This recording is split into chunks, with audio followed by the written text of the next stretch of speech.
broadcast for what day is it? Wednesday, middle of the week, hump day. Yours truly, Bob McCown, along with John Shannon.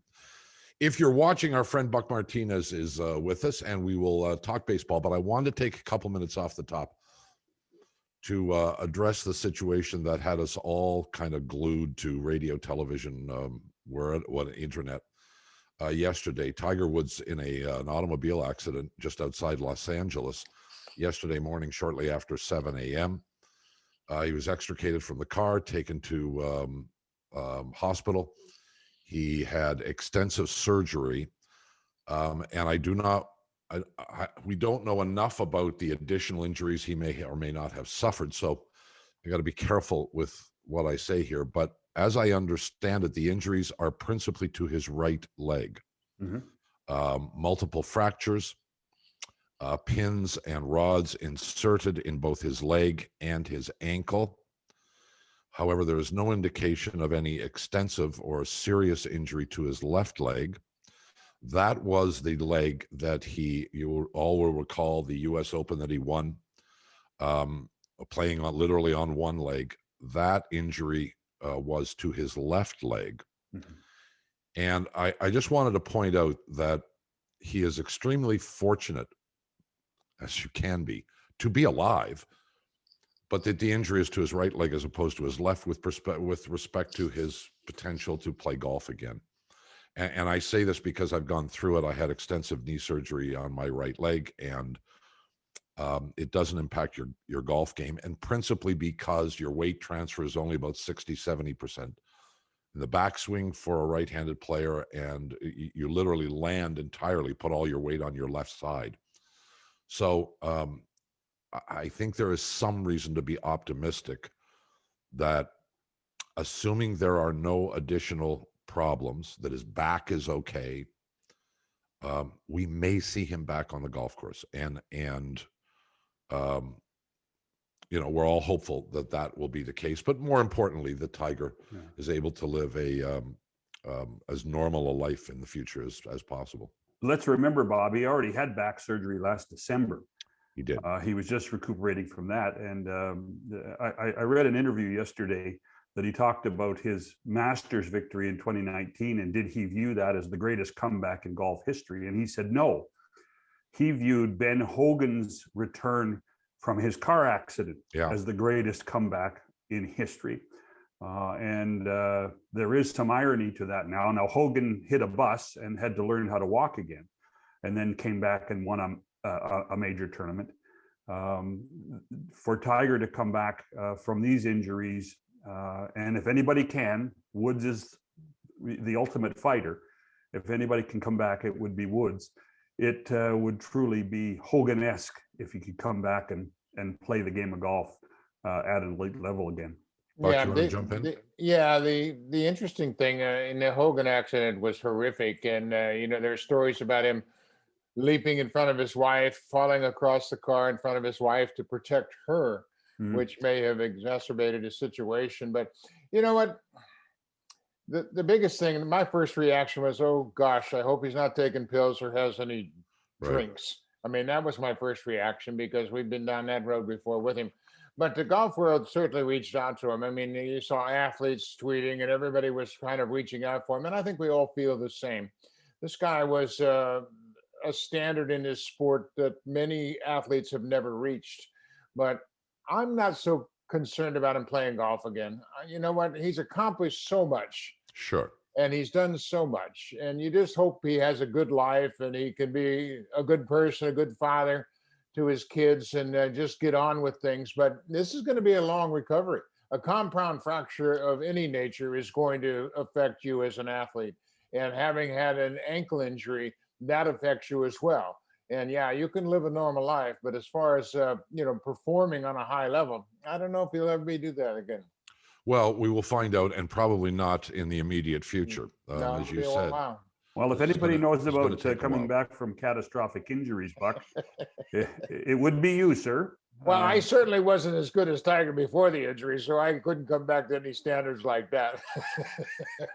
Well, you got the guy out at third, though, didn't you? Well, no, he slid into me at home. Yeah. No, but you continued to throw the ball. That's my No, but that was he came back to home and George Yeah. Bell threw it back to me. That's the miracle of the whole play, that George Bell threw it close enough that I could catch it. Okay, George Bell on line 2, Buck. Yeah. Well, I've told him that many times. Buck Martinez is with us. Let's get on to baseball. So spring training has arrived. We know the Blue Jays will be in Dunedin for some extended period of time beyond spring training, and at least for the first couple of series of the regular season. Do you anticipate it will go significantly longer than that? Any thoughts? I hope not, Bob. I think everybody wants the Blue Jays back in Toronto, and we certainly want the border to open up, and we want the health situation to straighten out. But I know the ball players want to be in Toronto. I know, even Springer and Semien talk about going to Rogers Center when the people are there and how much fun it is, and it's a great atmosphere. And that's where the Blue Jays are supposed to be. Unfortunately, we can't be there right now, so the Blue Jays will open up series in Dunedin, and it's going to be different. The playing surface in Dunedin at TD Park is really first class. I mean, it's as good as any major league field. It's a smaller park. Ball's going to jump out of there. You just better really focus on pitching well. But it's no different than pitching in Milwaukee or Cincinnati or any small ballpark like that. It's kind of the same atmosphere. But once you get into May and early June, it starts to rain down here. And it rains just about every day. And that 3:30, 4 o'clock, right? every day. So that's a concern. But hopefully they'll play a couple of home stands here in Dunedin and then make their way north, whether it's Buffalo or Toronto. I think that's something we'll have to wait on. So you think Buffalo is still an option? What's that? Do you think Buffalo is still an option? I think, John, I think it is, just because of they have to prepare for that should the border remain closed. There's just no getting around it. And Mark Shapiro has addressed the fact, and everybody says, well, what about Buffalo? What about the AAA team? He said, well, we won't play two teams in the same ballpark. If we have to play in Buffalo, we will make accommodations for the AAA ball club to play in a AAA standard ballpark, and they will play somewhere else. Let's talk. You mentioned Springer and Semien, the two most significant acquisitions by the club during the offseason, both position players. Give me a sense. You've been in this situation during your playing career when veteran players, accomplished players come to a club that is principally occupied by young, aspiring talent. Do we make too much of the potential impact of the experienced guys coming over and being able to help? No, I don't think so. I was in a similar situation in May of 1981 when I was traded from Milwaukee, a veteran team, on the verge of going to the World Series in '82, to a team much like the Blue Jays team now. Young, loaded with talent, loaded with minor leaguers, homegrown talent. You know, we had Steve and Clancy and Leal and Garcia and Fernandez and Barfield and Mosby and Bell. They were great players all over the diamond, but they were young players. So I was a veteran player that Pat Gillick brought me in to help accelerate the situation as far as developing the pitching, whether it was helping Ernie Witt learn how to catch a little bit more or help a young pitching staff with Steve and Clancy and Leal and all of those others. So, yeah, it's not unlike the opportunity. I had been to the playoffs in '76 and '77 with the Royals. So it was a situation where Pat Gillick had envisioned his ball club was going to be pretty good, and it was. So he started to bring in some veterans, and yeah, you can have an impact, and you don't come in and tell them this is how we're going to do things. You just go about your business the way you have in the past. And that's what Springer and Semien have already suggested they're doing. This is the way I do things, and hopefully I will influence some of you younger guys to maybe step in line and follow me as to how I prepare and what I do for the games, and then what I do to start my career for a regular season. So it's interesting, and they've had a positive impact already. I'm intrigued by the communication, the nature of the communication between the veteran player and the younger player. Is it more the younger player? Do you wait for the younger player to come to you, or do you try and be a little bit proactive? No, I don't think so. I think No, I think you wait for the younger player to come to you. I mean, everybody knows who Springer is, and everybody knows who Simeon is. Simeon hit 33 home runs a couple of years ago, and Springer's been on the biggest stage of baseball and performing at a high level.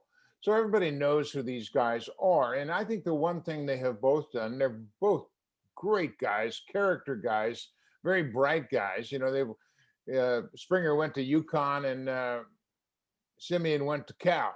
So, you know, they've been educated, they've been around veteran players before. So they come in and they say, hey, I'm here for you. Whenever you need me, I'm here. And then kind of step back and wait for the young guys to come up to them and say, how do you take batting practice? How do you take ground balls? What do you look for in the outfield? All of those types of things. And then once you have that green light, then you're open to business and you can really establish yourself as one of the leaders on this club.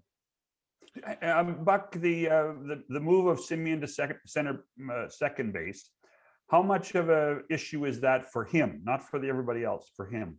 Yeah, John, I talked to him about that specifically, and he said it's not that much of an issue because basically, and he made a great point about baseball in this day and age. He said most teams shift to begin with. So if I'm playing shortstop, I'm going to play a lot on the first base side of second with left-handed hitters up there. So I already know what that looks like. And another thing that's really important, that's not an issue anymore, you don't have to worry about a base runner breaking up a double play as a second baseman. Mm-hmm. You can't break up a double play. And Tony Fernandez always talked about the fact that that was the most challenging aspect of going from short to second, was turning your back on the base runner. And that's not an issue anymore because the guys never come in to slide hard into second base. At the beginning of the off season, many people, thought that perhaps the Blue Jays' number one priority would be starting pitching. And there's no question they went out and got two guys that are significant additions and will help this team immensely. But I'm wondering whether you had any concerns about the limited changes the Blue Jays made in terms of the rotation specifically. Well, Bob, I think they still have pitching as their number one priority. And I think that's what it was going into the offseason. But things didn't work out. I don't think they were ever going to pay Trevor Bauer price. And Trevor Bauer has had a very limited, short amount of success. And, Yep. you know, I think he's going to be good. I don't think he's going to be Max Scherzer for the course of the deal. And I just don't know that, you know, James Paxton has horrible medical history. I mean, as much as when he's healthy, he's great. We'd love to have him. He'd be a good teammate, but his history doesn't suggest that he's going to hold up. Jake Odorizzi is another guy that's been out there, and he's a guy that's evidently looking for a 3-year contract. And I think the Blue Jays' concern with that is we know we've got Pearson here on the team this year, but they have Alek Manoah. They have Simeon Woods Richardson. They Right. have Eric Pardinho. They've got a lot of Kloffenstein, a lot of young guys that need a place to pitch in the next year or two. So if you sign a guy for 3 or 4 years, I mean, how much is that going to block your future? So, you know, I still think the Blue Jays are going to get another starting pitcher before opening day.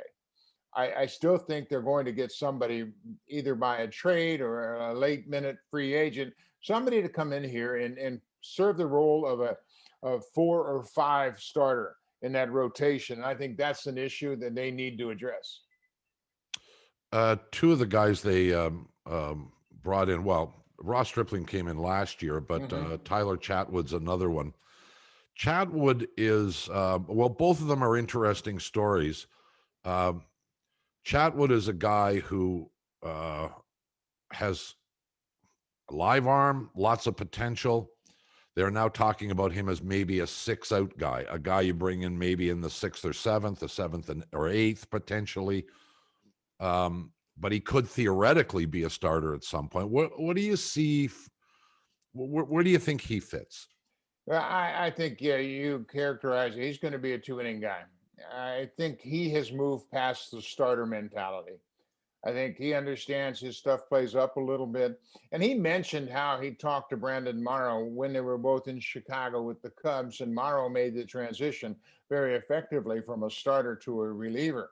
And I think Chatwood has moved past the starting aspirations, and he needs now to focus on pitching out of the bullpen. And Charlie Montoya has talked about it. He's going to stretch him out here in the spring and pitch him in 2 inning situations so he can serve that role, maybe come in the fifth, pitch the fifth and sixth, or the sixth and seventh, and be a bridge guy. But it's another good piece. And you're right, he's got good stuff. He's had success. He's pitched very well in a tough atmosphere in Colorado. So I think, he comes in now. He had some issues last year. And he said, I was trying to please everybody and I wasn't pleasing myself.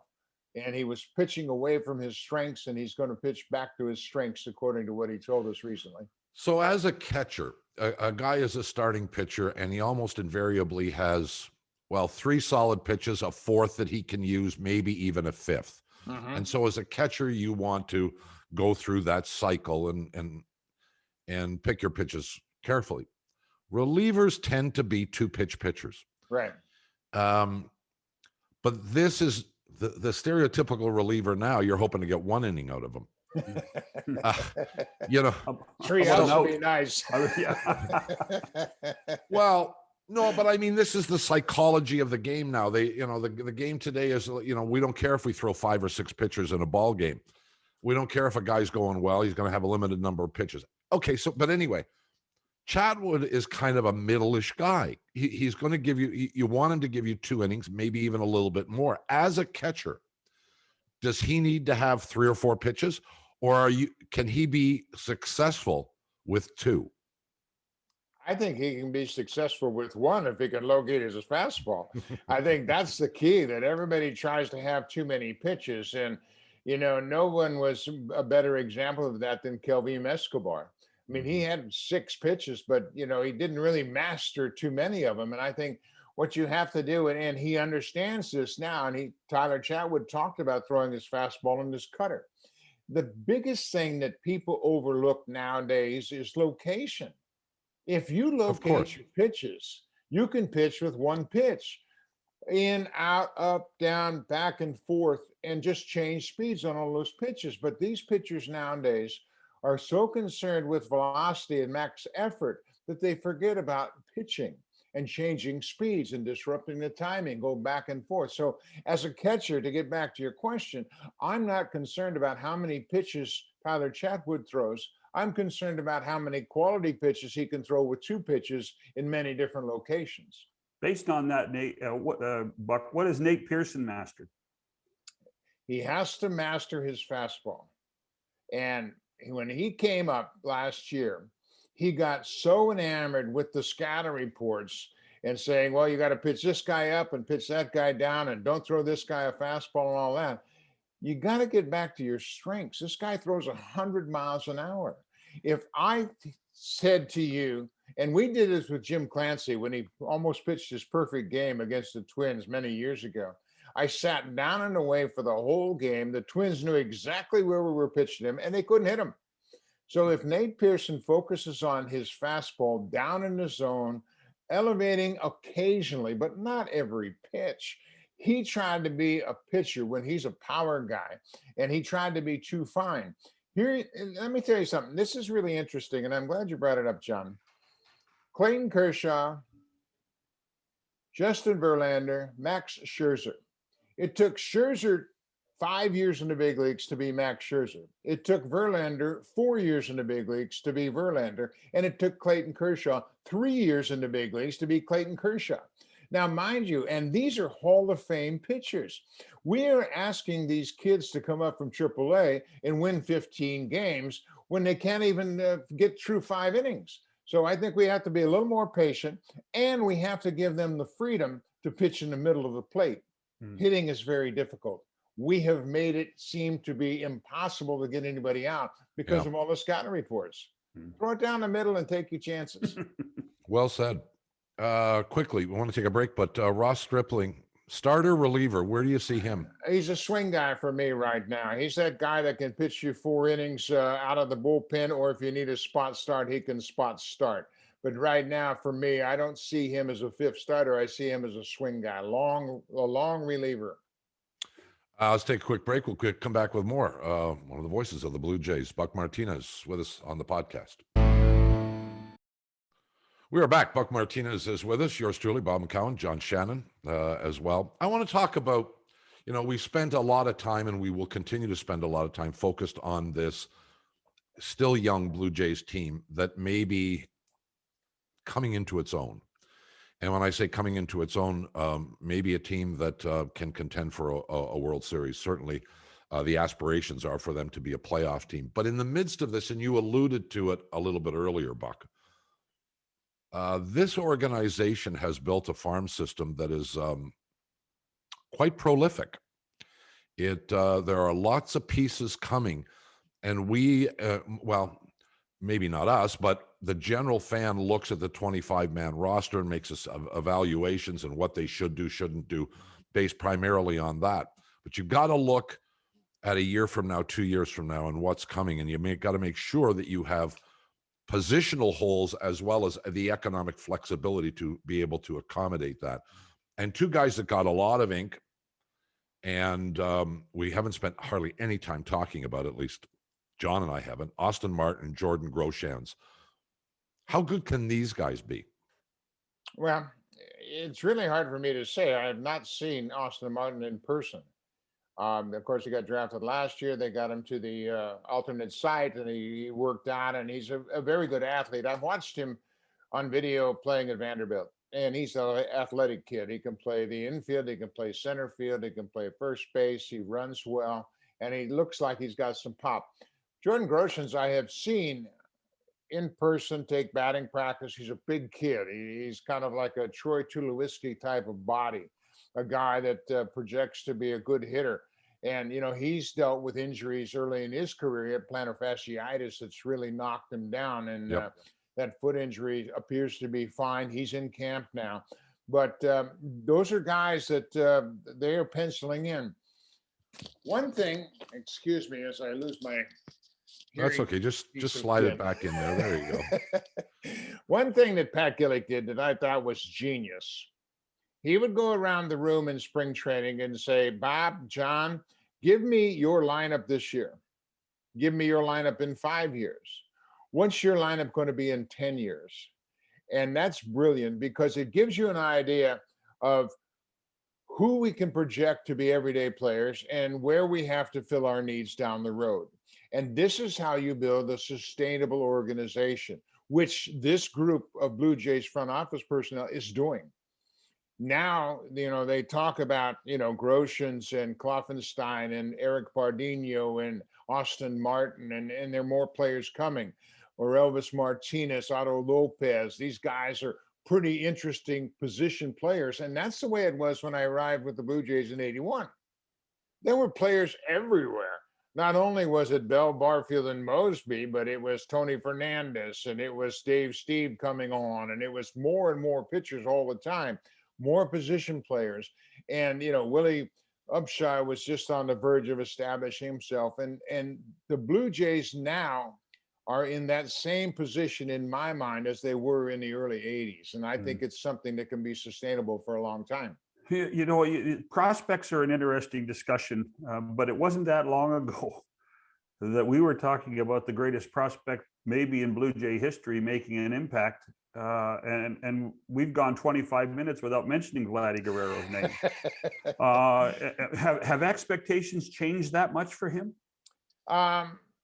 Publicly, they probably have, because he's been overshadowed by Juan Soto and Fernando Tatis Jr. and Eloy Jimenez and some of those other guys that have passed him up so far. But again, 22 years old, he's a guy that you just got to remember how talented he is and what he has done at times on the major league level. He admitted it. He was out of shape last year and it hurt him. He was embarrassed. He's learned from it. I have seen pictures, of course. I haven't seen him in person. Charlie Montoyo raves about his conditioning. But the question is, can he maintain that in the whole season? And, he's going to play every day, so there's a chance he will. But he has the ability to hit and do everything we expect him to do. But the big thing for him is he's got to have his body under control. whether you're playing in the field or you're playing at the plate. I mean, if you're carrying around 35, 40 extra pounds, you're not going to perform. It's just, I mean, like, think about it. If you put a weight vest on and try to go out and play golf, packing around 40 extra pounds, you're not going to play very well. And the same thing is true in baseball. And I think he's worked hard this offseason, but now he's got to do it on the field. Do you see him as a first baseman? Do you see him as a third baseman? Is he destined to be a DH inevitably? What do you think? I think he can play first base. First base, there are a lot of things going on. And Vladdy has a pretty high baseball intellect. He understands the game very well. And, you just can't put anybody over at first and have them succeed. I mean, there's a lot of things you got to deal with. How far do I go to my right? When do I toss it to the pitcher? When do I go for a ball? When do I go for the bag? There's a lot more going on at first base than people realize. I don't see him playing third base much this year. He's going to rotate in there as they try to mix and match all of the different position players they have. You've got to figure out how to play Grichuk, Tellez, Vladdy, Teoscar. Those guys all have to move around. And that's why Cavan Biggio becomes so valuable, because he's probably going to play the majority of the time at third. But when he's not at third, he can play second. He can play in the outfield. He can play first base. He can do a lot of things to stay in the lineup every day. You mentioned Gillick and his willingness to get counsel, talk to other people about Absolutely. the game. And I always thought that was Pat's most unique feature and asset. And even as a broadcaster, I was involved with the team from 1977 on, from day one. I can't tell you how many times I would run into Gillick inside the offices or on the field or whatever. And he almost always would say, "What do you think of this? What do you think of that?" And he did this, I know, with everybody. And whether it was life questions or baseball questions, it was so extraordinary. And obviously you experienced it as well. Mom, he was one of the most unique people I've ever met in baseball because of just what you said. I mean, he was anxious to hear what everybody's opinion was, and then he would take that information and make the decisions he needed to make. Plus, he was always engaged emotionally with his players. I mean, he felt like they were his kids. He released me in 1986, maybe 2 years too late. Should have maybe been a little earlier, but he had tears in his eyes because he had a hard time telling me that they weren't going to bring me back. I mean, that's how engaged he was with his players, and that's how the players felt about him. He was a guy that you didn't want to disappoint, that you didn't want to let down. And Pat Gillick was a very unique person in baseball, one of the most special people I've ever met. You bring that up, Buck, and it's interesting. Once you get with a team, you get such tunnel vision about your roster, whether it's your 40-man roster or your starting lineup, that you lose a little bit of perspective on the rest of the league. So you really do have to ask people. And you're a guy that, in addition to the Jays, you've done a lot of other teams and other national broadcasts, that becoming an asset and learning about the whole league is something that all these general managers and managers should be asking for. Absolutely. And I think that's one thing that created the ability for Pat to succeed. He was a farm director. He was involved in scouting. He used to drive miles, and there are tremendous stories. And Bob, you've heard the stories about people jumping in a car with Pat Gillick petrified because he was racing to get to the next game, where he might see 3 and 4 games a day. And, that's the guy that understands everybody. He knows every player in the game, and he knows what they do, what they can do, and he knows his players better than anybody else. Whitey Herzog had that same ability because he too started out as a farm director, I got traded for a guy in Houston I never heard of. And in 1976, I got traded in 68 for this guy named John Jones. And I thought it was a made up name. So I asked Whitey Herzog in 1975, have you ever heard of a guy named John Jones? He goes, yeah, he was the guy that they traded for you. And he told me the whole story, told me where the guy played in college and everything, and just out of the blue. But that's the ability that these guys have to go back. And Bobby Maddock had it, and Al Widmar had it, and Jack McKeon had it. where they had to work at it, and it's it's just part of the way the game has changed. It's certainly evolved. Well, but that raises the interesting question. All the guys you mentioned, who of course we're all familiar with, are of a different generation, of a different philosophical bent. Right. Do you see any general managers today who take even a similar philosophy, if not an identical philosophy, to discussing the game, players, situations with everybody? Everybody seems to be tight-lipped, tight-minded about it today. Yeah. Or do you disagree?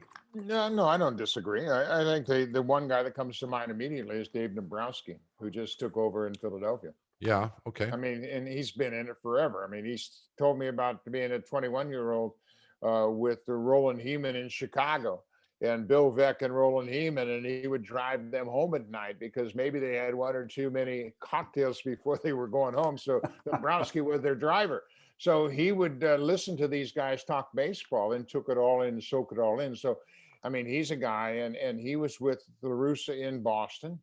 Now he's with La Russa in Chicago.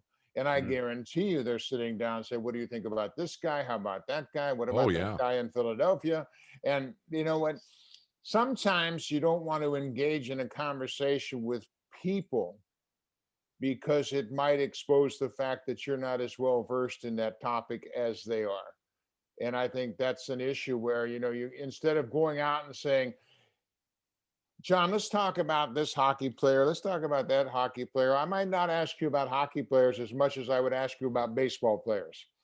If you understand what I'm getting at, it's like, well, I don't want to talk hockey too much, but I'll talk baseball for days with you. Yeah. And I think that's what happens to a lot of these guys. They are so immersed in data that they forget about personalities, character, and what a guy can do with the bases loaded in the ninth inning with 2 outs. Before we let you go, with the season getting ready to start, I don't necessarily want a prediction from you because we all have thoughts, and it's really just pulling an idea out of the air, to be really honest. But how good do you think this team can be this year? We're pretty sure they can be real good within a year. Can they be good enough this year? Are there still pieces missing? I think that's the answer. I think Buck already gave us his answer. Yeah. No, there's still pieces missing. I mean, everybody says, well, if Nate Pearson can be Nate Pearson, well, what is Nate Pearson? We don't know. He hasn't won any games in the big leagues yet. He hasn't pitched on a regular season. He hasn't competed in a World Series. And one thing that we haven't talked about that really kind of concerns me is the catching. Everybody raves about the depth of their catching. Danny Jansen has caught a total of 1,400 big league innings. Yep. And when Russell Martin came to the Blue Jays before that great run they had, he had almost 10,000 innings behind the plate. So there's a dramatic lack of experience behind the plate.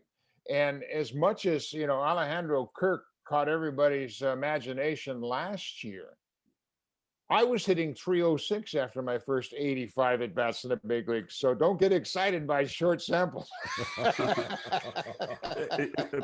Beyond the catcher, who's the odd man out in the outfield? Well, I don't think there's going to be an odd man out. I think there's going to be a rotation, and you have to figure out a way. Barring anything short of a trade, those 4 outfielders are going to play a lot. Yeah. Grichuk, Gurriel, Springer, and Teoscar, and you just have to figure out how to maneuver them. I don't think there's ever been a manager in the history of baseball that knocks on the GM's door and says, "Hey, man, I got too many good players." Well, but the interesting part of that equation is on most teams, if you've got 4 guys that you see as starters, outfielders tend to all be pretty good hitters. It's rare to find an outfielder that can't hit. Right. That's there for his defense. On most teams, that off day would probably be a DH day for most of those outfielders. But I don't see that necessarily happening on this team because you got 2 guys at first base who you think either got to play or DH. Right. Yeah, no question. And I got to say, I got to give Rowdy 500 at bats. I mean, I got to find out what he can do. Me too. I mean, he's got power like nobody else on this team, and we saw it last year in short sampling. But Rowdy, I think, grew up a lot last year. The knee injury kind of really slowed him down, so he could think about his future. But I want to see Rowdy Tellez at the plate every single day. Lefties, righties, it doesn't make any difference because he's got power that nobody else has, and he's one of 2 left-handed hitters in his lineup. And by the way, McCowan's the president of the Rowdy Tellez fan club. So you're preaching, you're telling him what he wants to hear about. Well, you know what? He and I went to the same high school, of course, generations apart. But Rowdy and I went to the same high school. What are you trying to say, Martinez? That he somehow learned something from you by sitting perhaps in the same chair in science class? His father never even would have seen me play. That's not true. You know that. Bucko, we always enjoy it. It's you're a good friend for stopping by and joining us. We thank you very much for that. Continued good health. Absolutely. And we'll see you and watch you in the next few weeks as the baseball season gets set to go. Thanks. I always enjoy being with you, gentlemen. You do a great job, and it's a real joy. Buck Martinez. We remind you that if you like the podcast, please subscribe on your preferred podcast platform. For Shannon, McCowan, and for Martinez, see you Friday on the podcast.